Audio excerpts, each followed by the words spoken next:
It was like an epiphany moment straight out of a cartoon, where a light bulb appears above a character's head. Out of nowhere, I realized that my third child wasn't actually mine. She was fathered by another man. I had been on a call with a representative trying to understand why my daughter's DNA test results hadn't shown up even after 10 weeks. It was meant to be an extra Christmas gift.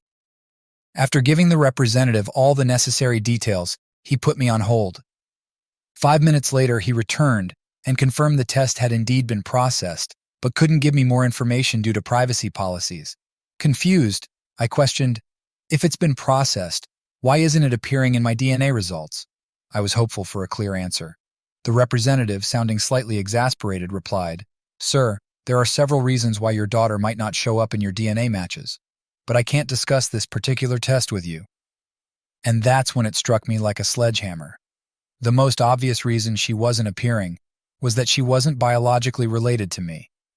I ended the call, feeling dazed. I remember pressing the red end call button and then collapsing into tears. A few minutes later, I found myself curled up on the couch in the family room. With 15 minutes left on my lunch break, I decided to call my daughter.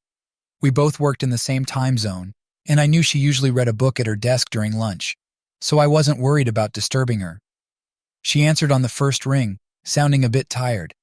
"Hi, Dad. How are you?" I took a deep breath and said, "Honey, I love you and trust you completely, but I found out about the DNA test. I called the company and they said it was processed 2 weeks ago."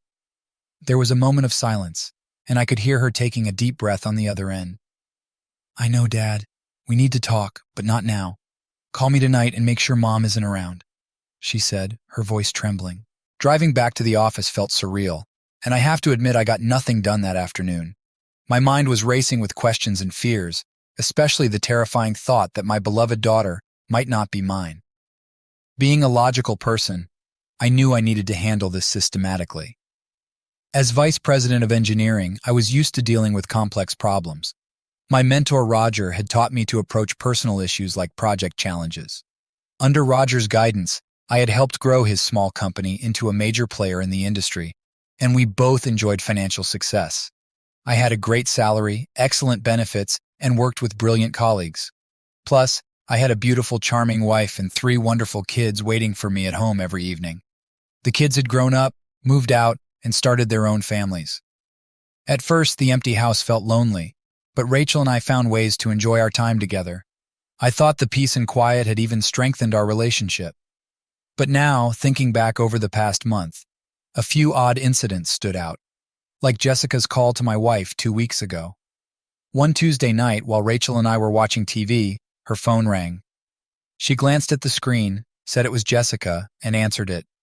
Their conversation was brief, with Rachel mostly saying yes and no. I noticed tears in her eyes. When she hung up, I asked if everything was all right. She said Jessica's cat was sick and tried to brush it off, but I sensed she was uneasy. It struck me as odd how affected she was by Jessica's cat's problems. Little did I know, that might have been the moment Jessica found out the truth. Rachel didn't know about the DNA test I had secretly sent to Jessica. I didn't think it was important enough to mention. Jessica was the only one of our kids interested in genealogy, so I thought she'd enjoy it. I had been researching our family's history for years, and loved the DNA aspect. I assumed Jessica would feel the same. Clearly, I was wrong. When I got home, I made sure not to treat Rachel any differently, even though I was in turmoil inside.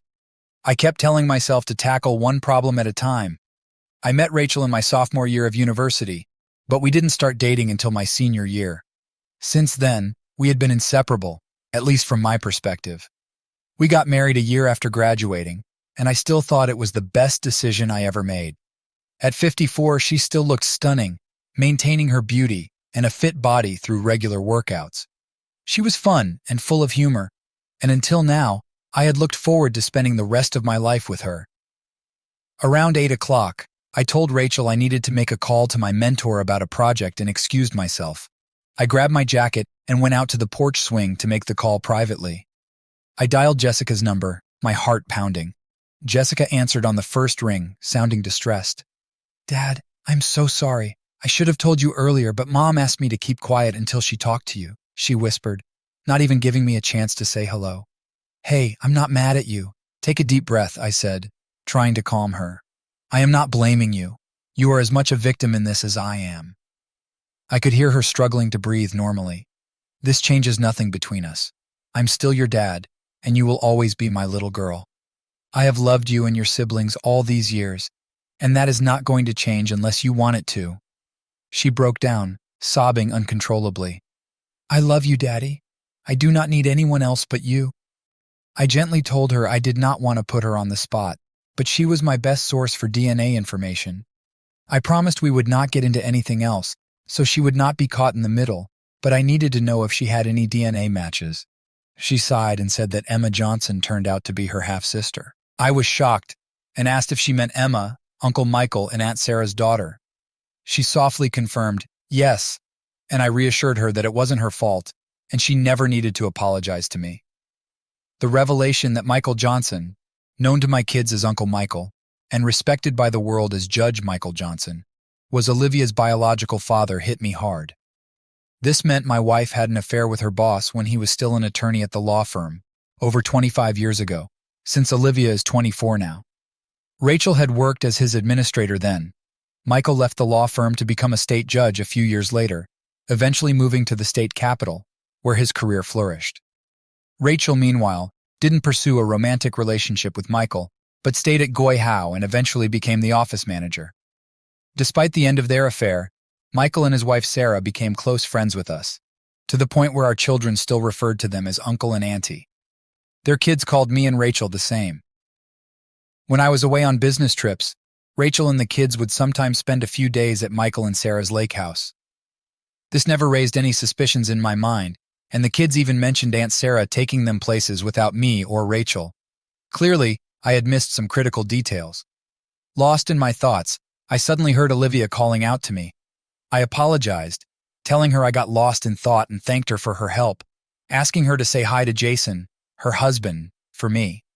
Olivia then asked what I planned to do next.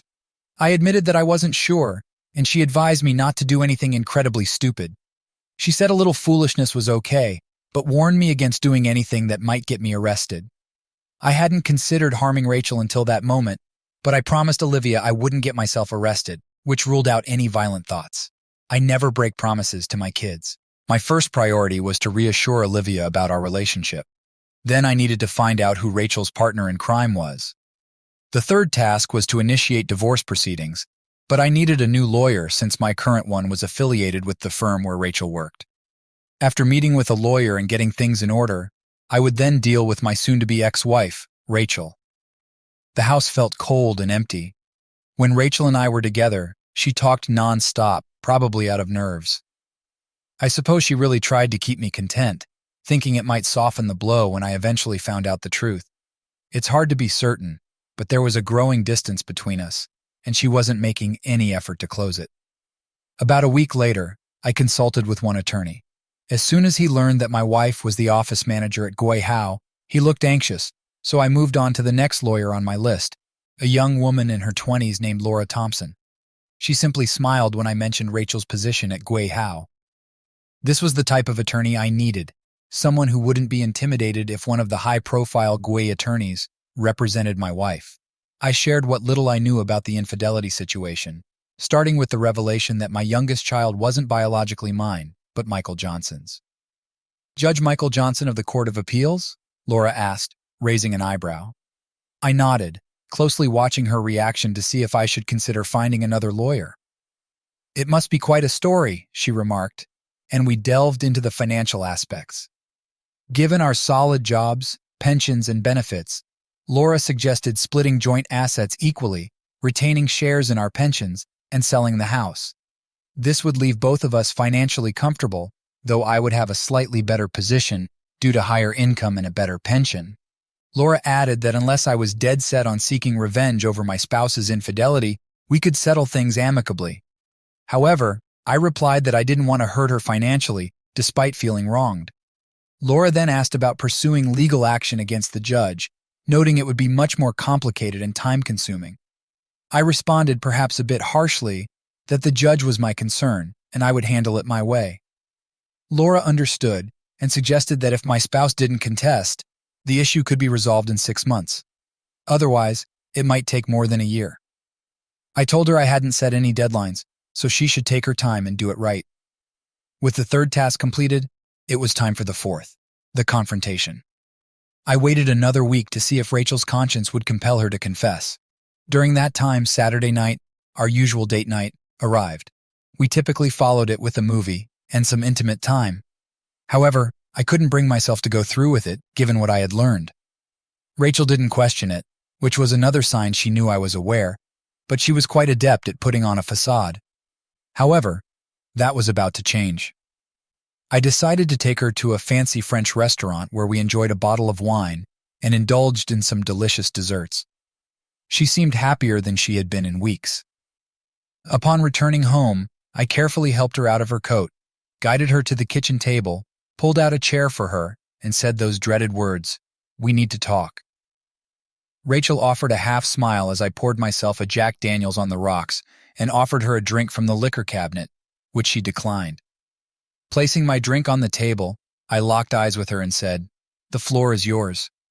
Rachel reminded me that it had been a long time since she and Michael were together, about 20 years, and asked if we could consider it a mistake from the distant past and move on. I was relieved she didn't dispute the DNA test's accuracy, but her attempt to brush it off as ancient history was dismissive. I pressed for details, asking about the timeline and frequency of her affair with Michael, and whether our first two children, John and Emily, were also his. Rachel clarified that John and Emily were mine, and that her involvement with Michael started about a year after Emily was born, lasting around 3 years. She explained it ended when Michael left the firm to pursue a judicial career, ensuring his background check was clean. After their breakup, they only had a few encounters at the lake house when Sarah took the kids out, with Sarah initially oblivious, but later learning the truth. Rachel mentioned a reconciliation meeting where she and Michael promised Sarah there would be no more intimacy. Frustrated, I asked Rachel why she never tried to have an honest conversation with me, and if I was just a backup plan for her. She replied, wiping her hands on her sleeves, that she knew she could never tell me because I would have filed for divorce immediately. She claimed she loved me then and still does. I couldn't help but remark on her apparent love for Michael, noting that she started and stopped with him at his command, treating me as a contingency plan. Rachel desperately protested, insisting she loved me with all her heart. In response, I accused her of loving Michael with all her heart, sacrificing our relationship for his career, while knowing I was her fallback option. I pointed out that while she might have had some love for me, she was aware of how much I idolized her and depended on our family to cope with his absence. Rachel's gaze falling to her knees seemed to confirm this painful truth. Regarding Olivia, Rachel confessed that during her affair with Michael, she hadn't considered the consequences until the DNA test revealed the truth. She assumed that since both she and Michael had brown hair, brown eyes, and fair skin, no one would suspect Olivia's paternity. She figured I wouldn't question it, especially since Olivia ended up resembling her, not knowing for sure until the DNA test. I exclaimed in disbelief, questioning if she was implying it was my fault. Rachel admitted that she and Michael had discussed the possibility that Olivia might be his child, but she reassured him not to worry since Olivia looked so much like me. She said Michael might not have known for certain, but he probably had figured it out by now. Rachel hadn't heard from him since Olivia and Jason's wedding 2 years ago. She emphasized that regardless of who knew what, Olivia was still her daughter. She insisted that Olivia was listed on the birth certificate. She had raised her, loved her, and considered her her own. Rachel firmly stated that Michael had better not even think about trying to claim Olivia, and that if he contacted me, I should make that clear to him. I told her I intended to have our other 2 children take DNA tests as soon as possible. I needed to know for my own peace of mind.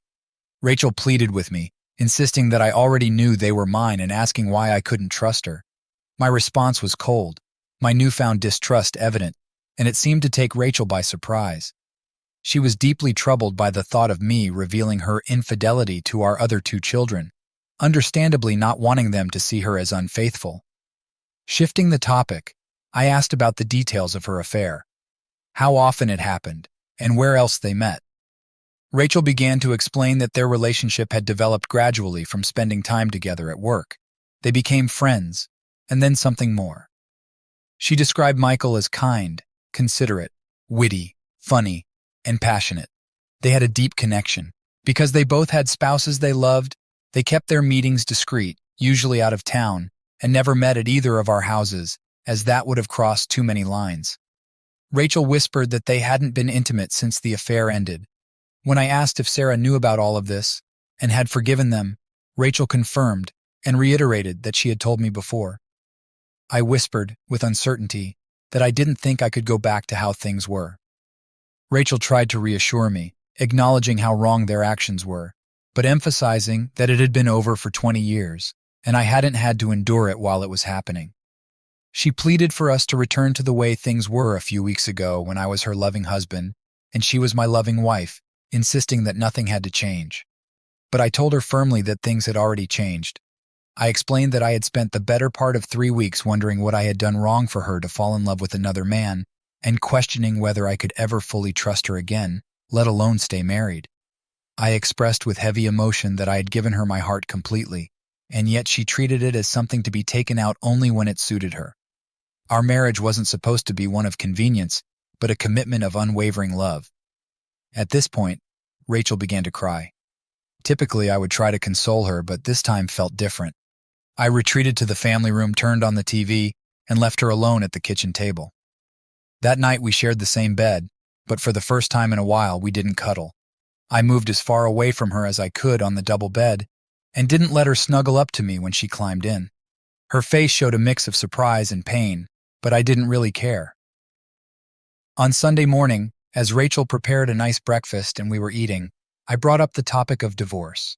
She practically yelled at me, arguing that the affair happened over 20 years ago and that I hadn't even known about it, urging that it was in the past and we should just move forward. In response, I shouted back, emphasizing that a mistake remains a mistake, regardless of how long ago it occurred. I expressed my feelings of betrayal, highlighting how she deceived me, lied to me, and cheated on me, thereby violating my trust. These weren't temporary problems. Unable to continue the conversation, I got up from the table, leaving half my plate of food behind, and headed outside to mow the lawn. That was the last conversation I had with Rachel until Wednesday afternoon, when she informed me that Sarah Johnson would be joining us next weekend. Needless to say, I wasn't thrilled, but Sarah was an old and dear friend who had gone through the same cheating ordeal as I had, so I thought it was worth having a chat with her. On Friday night at 6 o'clock, Sarah showed up, having traveled 2 hours from her house. Surprisingly, she didn't bring Michael with her. During dinner, our conversation remained light and friendly, and afterward, we moved to the family room with glasses of wine, presumably to delve into the main topic. Sarah began discussing the affair as if it were a distant historical event, speaking calmly and dispassionately. However, as she continued, her emotions intensified, and tears welled up in both hers and Rachel's eyes. Sarah shared that when Michael told her about the affair, she had assumed it had ended years ago, and he had assured her it wouldn't happen again. She admitted that she was devastated at first, but after giving it more thought, she came to realize that since it was over before she even knew about it, she guessed she wasn't hurt too badly. Knowing that Sarah wasn't some gold digger, I could see how it all unfolded. Michael's personality is quite captivating, isn't it? Although I only found out about Olivia a few weeks ago when everyone else did, I understand. I'm genuinely sorry about that, David. Sarah never brought up the few times Rachel and Michael met after their initial affair, particularly at the Johnsons' lake house. I wondered if they had informed her about those occasions, but I didn't bother to ask. It did make me wonder, though, if Michael must be an excellent lawyer, because Sarah seemed to be almost apologizing for his affair rather than being upset with him. Unfortunately for Rachel, I'm not as settled as Sarah, and I'm not as enthralled by her eloquence, so I wasn't inclined to give Rachel and Michael a pass like Sarah did. Even though their romance had spanned 2 decades, I often contemplate what my life would be like if I left her, and how it would affect me and the kids.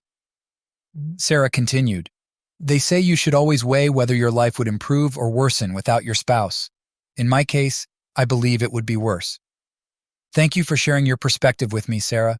It's definitely something to think about, and I'll need to carefully consider it.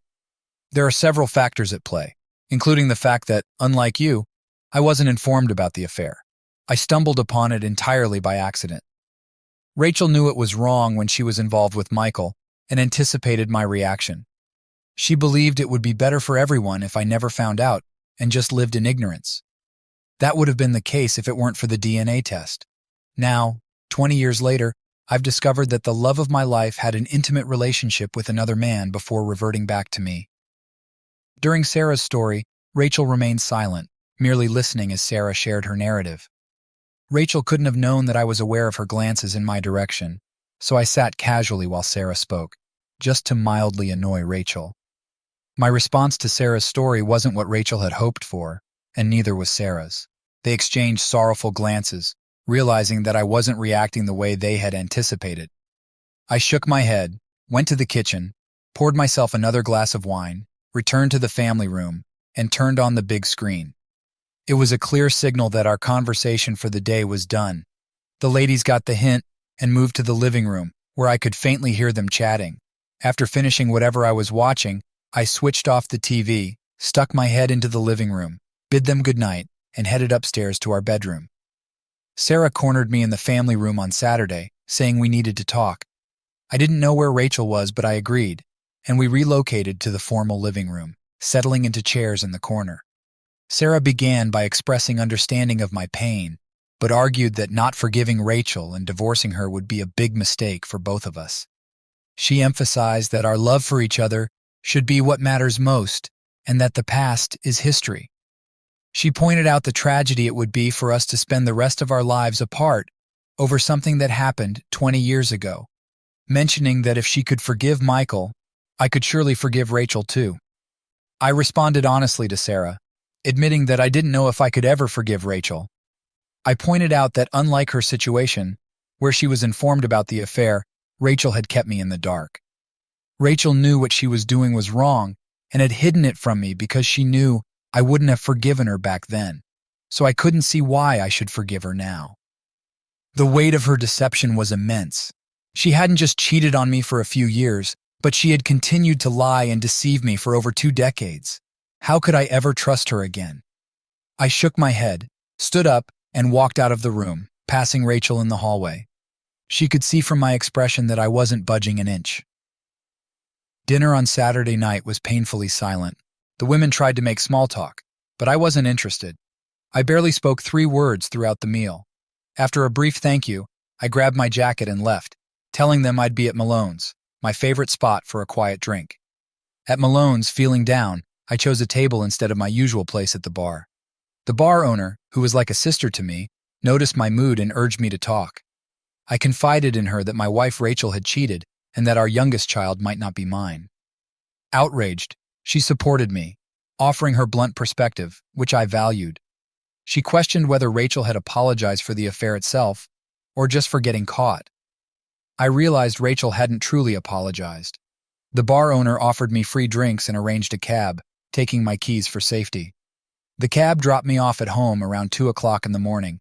Rachel greeted me at the door and helped me up to our bedroom. I collapsed into bed fully clothed, and Rachel took off my shoes and socks. That's how I slept. Late on Wednesday night, my son called me at the office. He wanted to talk about Rachel's situation. Though he didn't explicitly say it, it was clear that Rachel had involved the kids to sway me away from the divorce. My son and I usually agreed on most things, but from our conversation, it became apparent that Rachel had put in significant effort, and it had paid off, as he clearly empathized with her side of the divorce dilemma. I explained to him firmly that what she did initially could be seen as a mistake, but continuing the affair for months turned it into a choice. I asked him how he'd feel if he found out his wife Jessica was cheating. While the affair ended years ago, the deceit and disrespect didn't. I felt John should have stayed out of our issues. He was taking sides and getting involved in something he shouldn't. I was frustrated, feeling betrayed after idolizing my wife only to find out she kept this secret. If not for a certain accident, I'd still be in the dark. It felt like she used me as a backup plan. As John tried to argue that I was overreacting, I hung up, feeling the conversation wasn't going anywhere. When I got home around 6 o'clock in the evening, Rachel was already busy preparing a delicious meal. She didn't look pleased when I mentioned I wasn't hungry. I poured myself a glass of Jack Daniels, turned on the TV, and settled into my favorite chair. She came in and asked what was wrong. Same old stuff, different day. My wife cheats on me for 4 years, has a kid with another guy, And now my kids are making me out to be the bad guy here. Do me a favor. Call Kathy tonight and tell her not to call me tomorrow unless she wants to be hung up on like John." Rachel lowered her eyes. You'd think after 31 years she'd know not to provoke me on her behalf. "What makes you think the divorce won't happen?" I said, raising my voice. "Not only did you cheat on me for 4 years and have a child with another man, but you also replaced me in your heart with him. You can sit here and tell me that you weren't in love with him, and that if he had asked you to divorce me and marry him, you wouldn't have done it. The truth is, you may love me, but you're not in love with me. You're in love with him. I'm just a dependable backup because you've always known my heart belongs to you, and I'd do anything to keep you as mine. You cheated on me, lied to me, disrespected me, and now you have the nerve to try to turn our children against me. That was the final straw, Rachel, but I won't be vengeful towards you, especially not to Sarah, and I won't destroy Michael's promising career as an upstanding judge. I'm going to file for divorce, citing irreconcilable differences, and we can each keep our retirement accounts while splitting everything else, including the house, right down the middle." As tears streamed down Rachel's cheeks and she got up from her chair, I couldn't help but add another jab. "You never mentioned regretting your affair, probably because you don't regret it. The only thing you regret is that I found out, isn't it?" The rest of the night was spent in the company of a bottle of Jack Daniels. The following day, I contacted my attorney and told her to prepare the divorce papers as quickly as possible. She mentioned that I could review them the coming Tuesday, and they'd be ready for Wednesday. Rachel could be served on Thursday, but I insisted that the process server come to my house on Friday night. I wanted to be present when she received the papers. Next, I made a call to Judge Michael Johnson's office, letting his receptionist know that I needed him to return my call regarding an important matter. The receptionist understood the urgency of my call, and I was sure Michael would call back promptly. When Michael did call back a couple of hours later, he sounded uneasy. He knew precisely what I was getting at, but preferred not to handle it at his office. I readily agreed and told him I'd be at his house the following Saturday at 10 o'clock a.m. He didn't know yet that Rachel would be served the night before, although I was certain he'd find out by the time I made the 2-hour drive to his upscale residence. During dinner at Malone's on Saturday night, Rachel mentioned that Sarah had called her, informing her of my upcoming meeting with Michael the following Saturday. Rachel wanted to know if I'd like her to accompany me. I pointed out that this wasn't just casual conversation. Michael and I had serious matters to discuss, and her presence wasn't necessary. I reminded her that he was an appellate court judge with a sterling reputation, possibly in contention for a Supreme Court judgeship. Any confrontational behavior could lead to legal consequences. Besides, she had promised not to do anything detrimental to his career. Rachel retorted with a hint of jealousy, but I reassured her that I intended to keep my promise and not jeopardize Michael's career prospects. After confiding in the senior gentleman at the office about my situation, I took a few personal hours to meet with my attorney and review the divorce papers. I gave her the green light. As I was about to leave, she inquired if I had any plans concerning Judge Michael. Puzzled, I asked why she was concerned. She replied, "Because I still handle some criminal cases, and I thought you might need a good lawyer. You engineers may not get too emotional about many things, but your methodical approach can be intimidating." She handed me her business card, and I exited her office. The next 3 days went by in a flash. We had a major project underway at the office, which gave me a chance to divert my attention away from my personal life. Even the old man in the office remarked on my remarkable focus despite the turmoil I was going through. I replied, telling him that it was a relief that at least one thing was going smoothly. However, on Friday evening before I left, I confided in him about Rachel being served with divorce papers and my impending meeting with Michael. I warned him that if things went awry, I might end up in jail by Monday. He assured me of his support and pledged to provide bail money if needed. We parted ways with a firm handshake. Returning home, I was greeted by the enticing aroma of yet another delicious meal that Rachel was preparing. Lately, she had been going out of her way to showcase her culinary talents, and I had to admit she was an excellent cook. Despite the strained atmosphere that had characterized our meals for the past few weeks, I made sure to express my gratitude for the wonderful dinner. After all, I wasn't about to be ungrateful. Following dinner, as we were about to head to the family room for some television time, the doorbell rang. It was nearly 7 o'clock, and I had a hunch it wasn't for me. I stayed where I was. Rachel gave me a quick look before going to answer the door. She found a well-dressed young man who asked if she was Rachel Walters. When she confirmed, he handed her a manila envelope and said, "You've been served," then quickly walked away. Rachel stood frozen, her shoulders slumping, and tears welled up in her eyes. I walked past her, closed the front door, and gently guided her to the kitchen table. She looked completely shaken, exactly as I had expected. We sat in silence for what felt like an eternity, though it was only 5 minutes. Finally, she muttered, "You asshole," and fled upstairs to our bedroom. I chose not to follow her. The hardest part was behind me. For one of the few times since we got married, I didn't sleep in the same bed as Rachel that night. Instead, I stayed in the guest bedroom. But calling it sleep would be an exaggeration. The woman I had once considered my soulmate, my everything, was still under the same roof, despite everything that had happened. I suppose neither of us wanted to be the first to leave, but now, at least in my mind, it was all over. The next morning I got up, showered, and dressed quietly, making sure not to disturb Rachel or provoke any confrontation. I didn't check if she was awake. I just gathered my things and left. I wore my usual outfit, a collared shirt, a good pair of Levi's jeans, and the custom-made cowboy boots with metal tips that I got during a visit to our son in Dallas. I left earlier than necessary to ensure I wasn't late for the meeting. If I arrived early, I'd spend some time at a nearby cafe, which is exactly what I did. I got to Michael and Sarah's house at exactly 10 o'clock and rang the doorbell. Sarah, always looking lovely but clearly nervous, opened the door. All I could manage to say was, "I'm sorry it had to come to this," as she leaned in for a hug. She didn't respond with words but took my hand and led me into the room where Michael kept his memorabilia and photos. Michael was seated in his favorite chair, but as we walked in, he stood up. "Hey, David." "Hey, Michael." Sarah, looking quite tense, left the room. We stood about 6 feet apart, sizing each other up. There was a time when I considered this man almost like an older brother. That's how close we were. Michael was 2 years older than me, about the same height, but the comforts of the past 20 years had added about 30 pounds, most of it settling in his round belly. We had shared hopes and dreams, gone on countless adventures together, fished and hunted side by side. I used to be proud to call him my friend and admired his achievements as a judge. But now, standing before me, his gaze was no longer that of a friend, but an enemy. I felt a surge of anger. "You've got my wife's heart, you bastard!" I yelled. "You also get to keep your spotless reputation because I promised Rachel I wouldn't tell anyone about this, and I don't break promises to her. But you won't keep your manhood."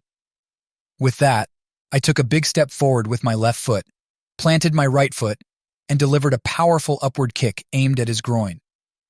Michael's reaction was slower than I expected, and my metal-tipped boot hit its mark perfectly. I felt his pain as I kicked him, and then I heard him howl in agony as he crumpled to the floor, clutching his groin and crying out like a wounded animal. In that moment, all the rage and frustration boiled over. Sarah rushed in, seeing her husband writhing in pain on the floor. She tried to comfort him, but his screams only grew louder. She looked at me with fear in her eyes. I reached for my cell phone, dialed 911, and calmly said, "There's been an accident at Judge Michael Johnson's house. We need an ambulance." I turned to leave, but just as I reached the door, Sarah grabbed my arm. I thought I might have to defend myself, but instead of panic or anger, there was a strangely calm expression on her face. She hugged me tightly and whispered, "Thank you. We understand what needs to be done." I hugged her back, left the house, got in my car, and drove home, confident that the police wouldn't be coming after me. Sarah understood, and she'd explain it to Michael when he could think clearly. The drive home brought a mix of relief and maybe a gut punch. Who knows? After months of daily heartbreak, I finally felt unburdened. It's funny how realizing Rachel's betrayal actually loosened her grip on my heart, allowing me to think clearly and do what was best for me. It might not have been the right choice for everyone, but sometimes you got to prioritize your own well-being. That's what everyone else had done for the past 2 decades. So why shouldn't I? Sure, a part of me would always love Rachel, but I wasn't going to dwell on this chapter any longer. It wasn't my fault, and it wasn't my choice. It was time to move forward. Once I got home, I headed to the basement, grabbed a couple of suitcases, and made my way to our bedroom. Rachel followed me from the family room asking, "That's it then?" "That's it," I replied. 31 years and out the door, Rachel. It's a shame you're so wrapped up in yourself that you can't see how you deceived me, how you stole 24 years of my love through your deception. But I've moved past it, and I don't hate you. I don't even hate Michael, though that poor guy probably thinks I do now. I'll mend things with John and Emily down the road.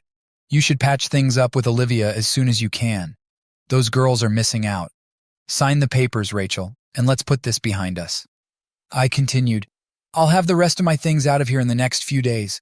We don't need to talk anymore. If you have anything to say to me, I left my lawyer's business card on the kitchen table. She stood there in shock, tears welling up, but no words came. I grabbed my suitcases, went back downstairs, and stashed them in the trunk of my car. After returning to the house, I packed up my belongings and departed. 31 years, just like that. The end. I lied. As it turns out, Michael managed to save one of his testicles after all. It required extensive surgery and months of pain, but they succeeded in saving one. I learned about it from Olivia, who had been contacted by Sarah trying to reach me. Sarah didn't have my phone number, and the rest of the family had no interest in informing me. In fact, they haven't spoken to me for 8 months now, but I've come to terms with it. According to the official version, Judge Michael had a mishap in his office, falling onto the corner of his fancy desk, and had a rough landing, twice, ending up on the floor. The media played it down, calling it a domestic accident, and sparing the details of the injury to his sensitive area. Surprisingly, he received a lot of sympathetic coverage. I guess even this won't hinder his chances of making it onto the Supreme Court shortlist.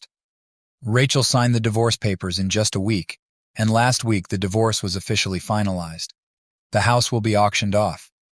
Rachel hasn't attempted to reach out to me since I left, and neither have John or Kathy. It seems like I won't be joining the family Christmas dinner wherever they decided to have it. The old man is passing the company reins to me come the new year as he heads into retirement. Per the agreement, I'll have to run the company for 7 years before I can retire comfortably with a substantial golden parachute. Afterward, he plans to find a buyer for the company, and I'll get a 10% cut of that deal too.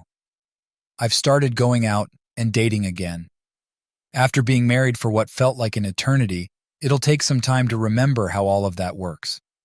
Interestingly, news of my divorce spread quickly, and quite a few divorced friends reached out, expressing interest. Even a couple of Rachel's divorced friends called, surprised that she let me go at all.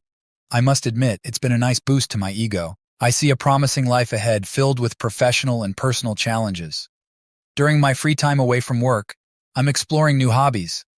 One thing I've given up on is genealogy. I used to be into it, but it's no longer a pursuit of mine.